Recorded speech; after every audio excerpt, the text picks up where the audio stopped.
Weißt du, ich denke sehr intensiv an Sie. Ich schicke ihr all meine Liebe, all meine Kraft.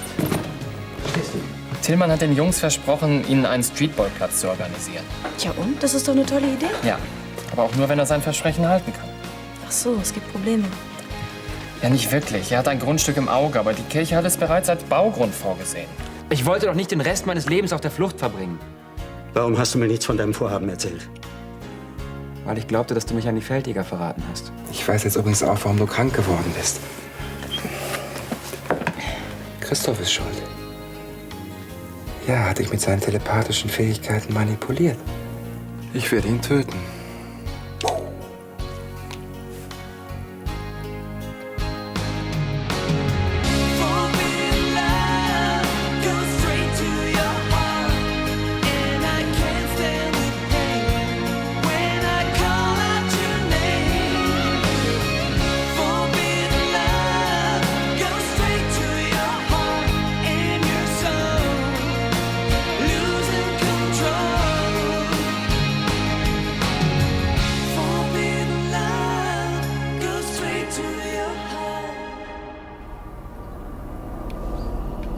Eigentlich ist es nur ein Stück Metall. Und gleichzeitig die Lösung für all unsere Probleme. Du willst Christoph umbringen? Wirklich? Ich muss. Das beweist allein schon deine Frage. Christoph hat schon wieder so viel Einfluss auf dich gewonnen, dass du dir Sorgen um ihn machst. Christoph ist mir egal. Aber ich mache mir Sorgen um unsere Zukunft, Nils. Oder willst du dich ein Leben lang verstecken? So weit wird es nicht kommen. Ich werde alles so arrangieren, dass es wie ein Unfall aussieht. Zum Beispiel ein Jagdunfall oder beim Reinigen der Waffen. Es gibt so viele Möglichkeiten. Hauptsache, ich sehe sein Gesicht, wenn er diese Welt verlässt. Es werden wohl seine letzten Worte sein. Bitte nicht. Ah, daran habe ich auch schon gedacht. Aber wie ich Christoph kenne, verwendet er ein klassisches Zitat. Auch du, mein Freund Nils. Ja, das würde zu ihm passen. Oh, Süße. Ist bald alles vorbei. Nee. Mach. Oh Gott. Hilf mir doch. Christoph. Vielleicht brauchen wir einfach einen Sponsoren. Eine Sportartikelfirma oder so. Die rücken doch nur Kohle raus, wenn sie sich einen Werbeeffekt davon versprechen. Und den haben sie nur, wenn das Fernsehen dabei ist. Tillmann, welcher Sender wird sich schon für unsere Matches interessieren? Ja, und somit wäre das Sponsoring gestorben. Und der Platz in weite Ferne gerückt. Vielleicht hat der Revisor vom Bistum eine Idee. Oh Mist. Den habe ich glatt vergessen. Merkwürdigerweise vergisst du solche Termine immer. Ja, ich habe andere Sorgen, als mich durch Bücher und Bilanzen zu quälen. Ich bin Seelsorger und kein Betriebswirt. Meinst du, mir macht das Spaß? Nein. Aber trotzdem möchte ich dich bitten, könntest du nicht alleine hingehen? Just a moment, please. Kurzer Blick in meinen Kalender. Sagt mir nämlich, ich habe Zeit, aber nur weil du es bist. Ist das nicht in Ordnung? Was hältst du davon? Wir lassen einen Kalender mit Kirchenmotiven drucken, verkaufen ihn und mit dem Erlös bezahlen wir den Streetballplatz. Falls nach Abzug der Umkosten für Fotografen und Druckerei noch was übrig bleibt. Ja, wir müssten natürlich jemanden finden, der zum Selbstkostenpreis arbeitet. Nur wer? Wie wär's denn mit Jackie? Wenn wir ihr das Material bezahlen, dann macht sie uns die Fotos bestimmt. Oh, aber warten wir doch noch. Alles klar. Heino macht das nur Limits für 2 Stunden dicht und kümmert sich um die Verpflegung. Südamerikanisches Essen? Weil der Abschied von Ramon was ganz Besonderes werden soll. Man kann es aber auch übertreiben und genau das Gegenteil erreichen. Wir machen nichts, was Ramon nicht auch gemacht hätte. Und was ist mit der Musik? Ich dachte, wir hatten uns auf die peruanischen Musiker aus der Fußgängerzone geeinigt. Warum nicht auch gleich ein paar halbnackte Samba-Tänzerinnen? Nach allem, was ich von Ramon weiß, hätte er das sicher okay gefunden. Was haltet ihr davon, wenn wir alle bunte Klamotten tragen? Ramon liebte Farben. Ja, stimmt. Wenn ich da an seine Hemden denke. Wir könnten eigentlich das ganze No Limits bunt dekorieren mit Ballons und sowas. Ach, Kinder. Karneval ist im Februar.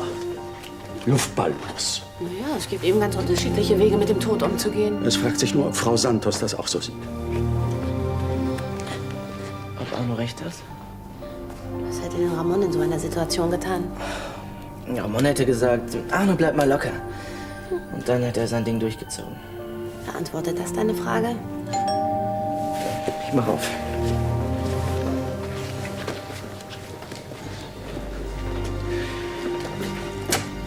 Hallo. Hi. Wir sind da.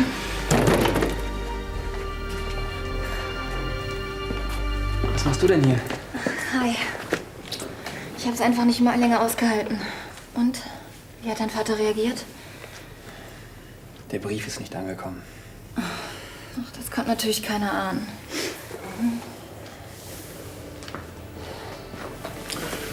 Oh, Guten Tag, Herr Brandner. Bevor du es von den anderen erfährst. Bastiane und ich, wir sind zusammen. Ist irgendwas? Frank will für Ramons Beerdigung irgendetwas Venezolanisches zum Essen haben. Bloß habe ich gar keinen Schimmer, was die da unten so futtern. Ihr vielleicht? Tacos, denke ich mal. Die sind mehr in Mexiko verbreitet. Am besten, du besorgst dir ein südamerikanisches Koch. Sonst noch was? Scheint, als ob mein Ratschlag keine große Hilfe für ihn gewesen ist. Aber warum muss es auch ausgerechnet was Südamerikanisches sein? Der weil Ramon aus Venezuela kam. So, verstehe. Kommt Patrick eigentlich auch zur Beerdigung? Also, fragst du aus einem bestimmten Grund? Nee. Ja, ich glaube, dann haben wir alles. Oder fällt euch noch irgendwas ein? Arno, hast du vielleicht noch eine Idee, was wir während der Beerdigung machen können? Ich glaube nicht, dass meine Ideen hier besonders hoch im Kurs stehen. Nur eine andere Vorstellung, wie sowas abläuft. Ja, dann bis morgen. Glaubt ihr, ich soll noch mal mit ihm reden? Oh, besser nicht. Jedenfalls nicht heute. Mein Vater braucht erst mal ein bisschen Zeit, um die ganzen Neuigkeiten zu verdauen. Dass dieser verdammte Brief auch nicht angekommen ist. Ja, rummosern nützt jetzt auch nichts. Vielleicht sieht morgen ja schon alles ganz anders aus. Ja, danke für eure Hilfe. Tschüss. Mach's gut. Ciao. Bastiane und Florian, wie lange geht das schon mit den beiden? Eine ganze Weile? Wusste sie deshalb, wo Florian seine Schmierenkomödie inszeniert? Nein. Florian hat die Explosion im Alleingang gemacht. Bastiane hat davon zufällig erfahren. Aber es war ihr klar, dass es eine Farce war. Erst hinterher. Wann? Florian war mit euch in Griechenland. Stimmt's? Als du hier wieder aufgetaucht bist. Du warst nicht im Geringsten überrascht, Florian lebend vorzufinden. Und Florian schien zu wissen, dass Ramon tot ist. Und Bastiane... Ja! Die beiden waren mit uns in Griechenland. Aber wir haben Florian von Anfang an gesagt, er soll sich bei dir melden. Ach ja, da gibt's natürlich noch diesen ominösen Brief. Ich bin's. Nicht schon wieder.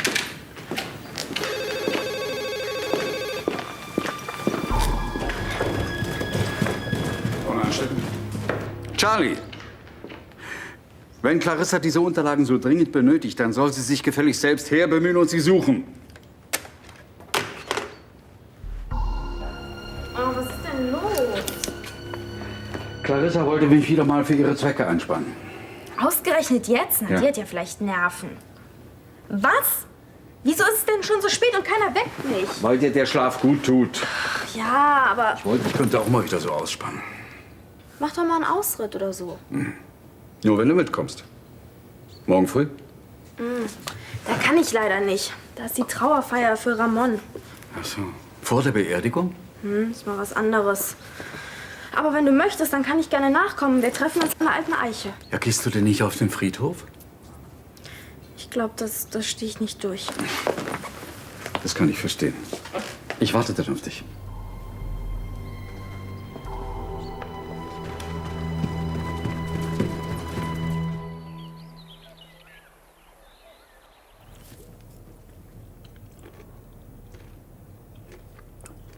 Haben Frank und Florian eigentlich gesagt, wann sie zurück sind? Wegen dem Essen. Ich möchte es Ihnen warm stellen. Ich habe keine Ahnung, das interessiert mich auch nicht. Ach, Arno. Frank hätte auch nichts ändern können. Doch, hätte er. Ein einziges Wort hätte genügt, aber er hat es vorgezogen, mich zu belügen. Ebenso wie Bastiane. Wenn du schon wütend bist, dann darfst du auch Ramon nicht außer Acht lassen. Was ist also deine Meinung? Konzentrier dich auf die Hauptperson dieser Tragödie. Rede mit Florian. Und zwar bald, sonst gibt es noch mehr Missverständnisse.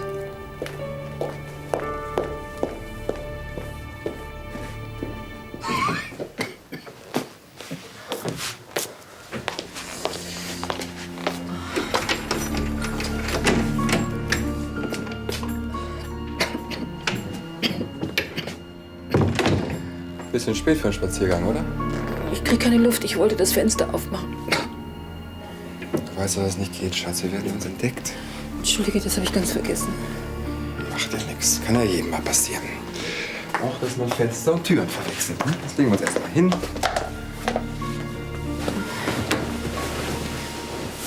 So, komm. Na komm. Bitte nicht. Damit du nicht aus Versehen aus dem Fenster fällst. Hm? Nein. So.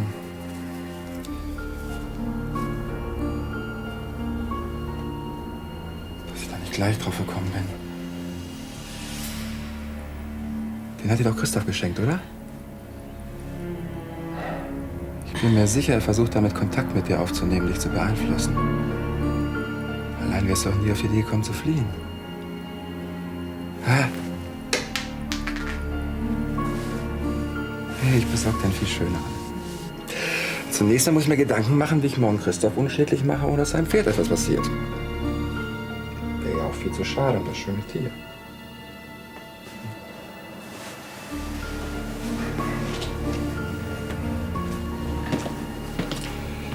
Falls du mich suchst, ich bin nebenan und packe.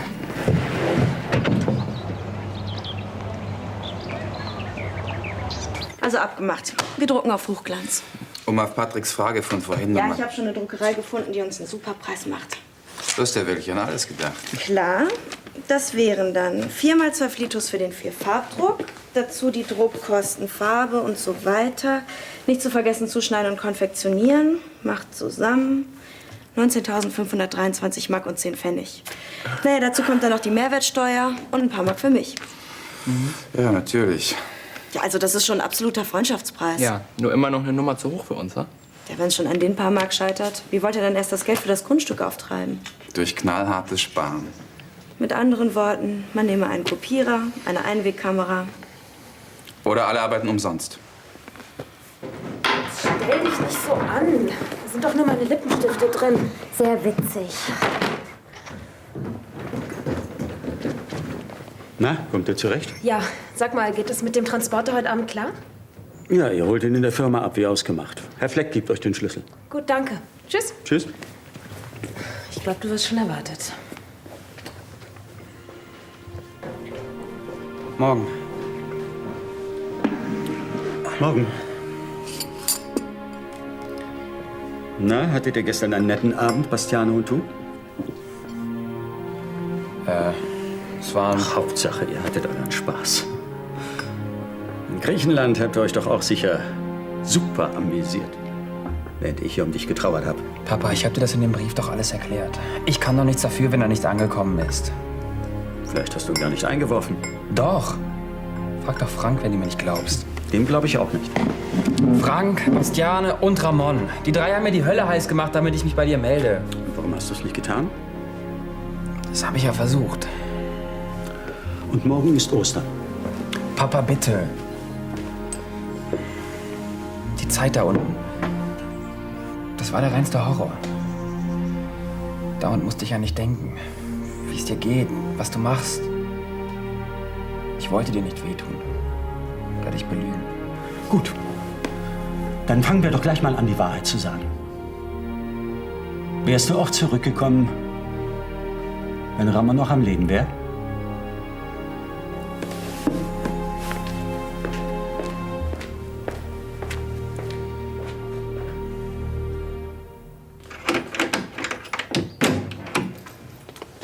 Okay, danke. Wenn ich Sie brauche, rufe ich Sie. Ja,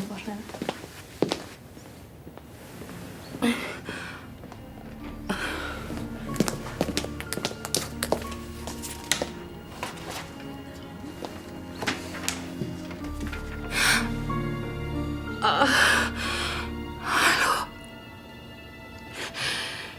Hilfe! Funktioniert das blöde Ding denn nicht?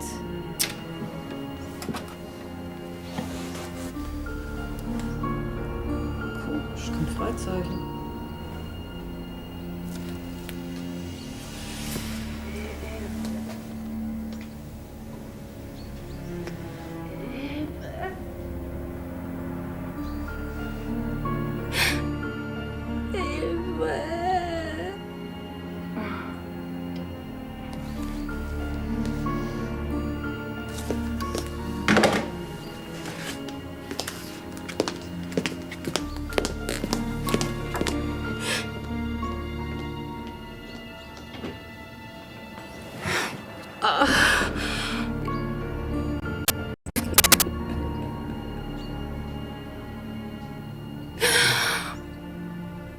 Hoffentlich habe ich auch das richtige Bild gewählt für den Anlass. Bestimmt. Wenn jemand Bilder beurteilen kann, dann bist du's. Hast du mich deshalb bei Tillmann ins Gespräch gebracht? Unter anderem auch, ja. Ich dachte, es sei eine gute Chance, ins Geschäft zu kommen. Und ist preiswert. Na, preiswert ist gut. Ich kriege ja nichts. Tja, Tillmann ist perfekt im Organisieren von Spenden. Das ist er Meister. Das kannst du laut sagen. Ich habe noch nie was gespendet. Noch nicht mal Blut. Bereust du deine Entscheidung dazu? Nee, ganz im Gegenteil. Und gerade das beunruhigt mich ja so. Wenn ihr euch nicht beeilt, geht's ohne uns los. Ja, doch. Wollte Bastiane nicht zuerst hierher kommen? Ja, eigentlich schon. Da ist sie ja. Entschuldigung. Aber ich wusste nicht, was ich anziehen sollte. Ist das okay? Na, das ist perfekt. Sag mal, sind das auch Fotos von Ramon? Mhm, aus Griechenland. Zeig mal. Ja. Können wir das nicht nachher machen? Jetzt hetzt doch nicht so. Außerdem dauert es ja nicht lange. Sind aber auch einige Fotos von Florian und mir dabei. Ramon und ich auf dem Marktplatz. Oder hier am Pool. Ach, wie süß. Ja, da könnte man neidisch werden, was? Na komm, nun überschätz dich mal nicht. Können wir denn jetzt bitte? Ja.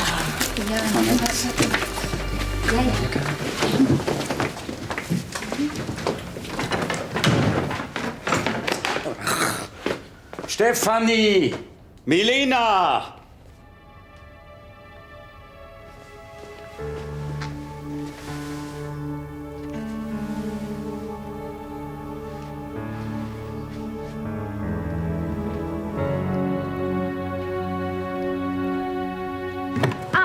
Gut, dass ich dich treffe. Was gibt's denn? Ich wollte dir nur sagen, dass ich nur leider doch nicht nachkommen kann. Aber wir waren doch verabredet zum Ausreiten. Ich weiß, aber sag das mal meinem Direx. Ich muss von der Trauerfeier aus direkt wieder in die Schule. Er möchte mit mir die Fehlstunden durchsprechen, bevor die Ferien zu Ende sind. Und das kann dauern. Naja, da kann man nichts machen. Ja, trotzdem viel Spaß. Tschüss. Tschüss.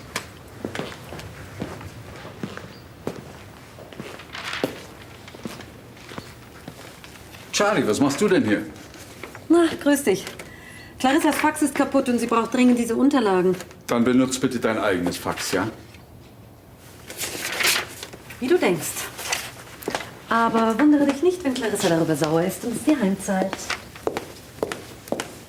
Sorry, aber wir haben hier gleich geschlossene Gesellschaft.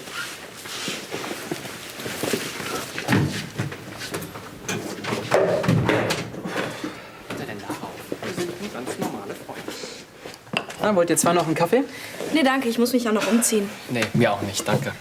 Ich habe nämlich in einer Viertelstunde eine Taufe. Was bin ich dir schuldig? 6,50. Hab ich das denn Ach, lass jetzt? nur, ich bezahle für dich mit. Ich danke dir. Tschüss, bis später. Tschüss.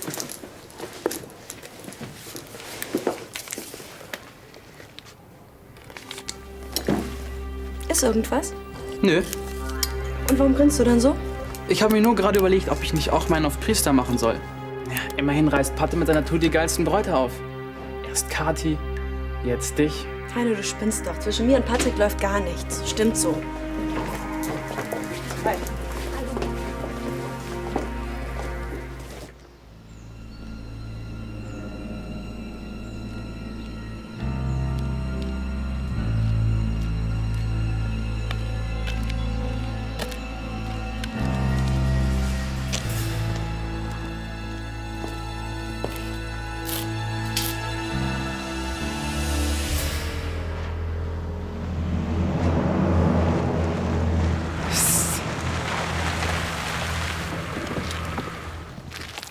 Was denn jetzt schon wieder? Ich habe ein Blatt im Fax liegen lassen. Ach, dann hol's dir. Christoph, es tut mir leid, dass ich dich in dieser schweren Zeit mit den Unterlagen nerven muss. Aber Clarissa braucht sie wirklich dringend. Ist ja gut. Gibt es denn ein neues Lebenszeichen von Barbara? Was ist das denn? Das ist hübsch, ne? Wo hast du den her? Er lag in Clarissas Suite und ich wusste nicht, wohin damit. Da habe ich ihn erst mal an den Finger gesteckt. Seit wann interessierst du dich für Clarissas Schmuck? Der gehört nicht ihr. Wem denn sonst? Barbara. Barbara? Oh, hallo. Danke, dass du gekommen bist. Das war ich Ramon schuldig. Mensch, Ramon hatte ja wirklich viele Freunde.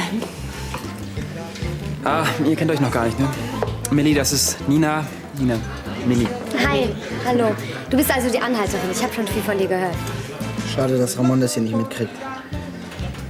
Können wir noch irgendwas für dich tun? Nein, danke. Ihr habt schon genug für mich getan.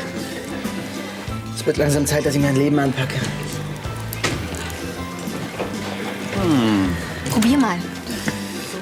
Lass mal schauen. Lecker. Hi. Ist es dein neuer? Hallo. Ich bin dein Vorgänger. Hi. Wie kriegen wir all die Sachen in den Transporter rein? So viel hast du doch gar nicht, Steffi. Denkst du?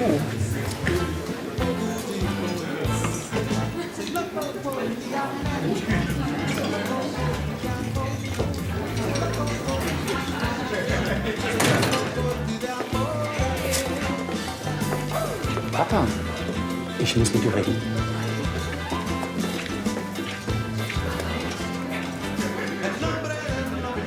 Deinem Gesicht nach zu urteilen, habe ich schon wieder Mist gebaut. Sagst du mir auch, worum es geht? Der reinste Horrortrip. Immerzu musste ich an dich denken. Was du machst, wie es dir geht. Wann endlich hörst du auf, mich zu belügen? Wann, Florian? Sag mir wann. Das war doch... Sollte ich die ganze Zeit da unten rumsitzen und heulen? Was glaubst du, habe ich gemacht?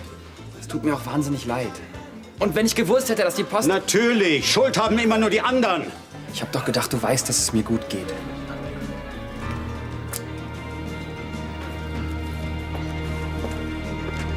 Barbara! Barbara! Christoph! Gott sei Dank, da bist du ja. Gustav? Warte, ich bin mit dich los. Nils, Keine Sorge, er wird dir nichts mehr tun. er will... Was will Nils? Er will nicht... Beantwortet das deine Frage? Sagt der Welt lebt wohl.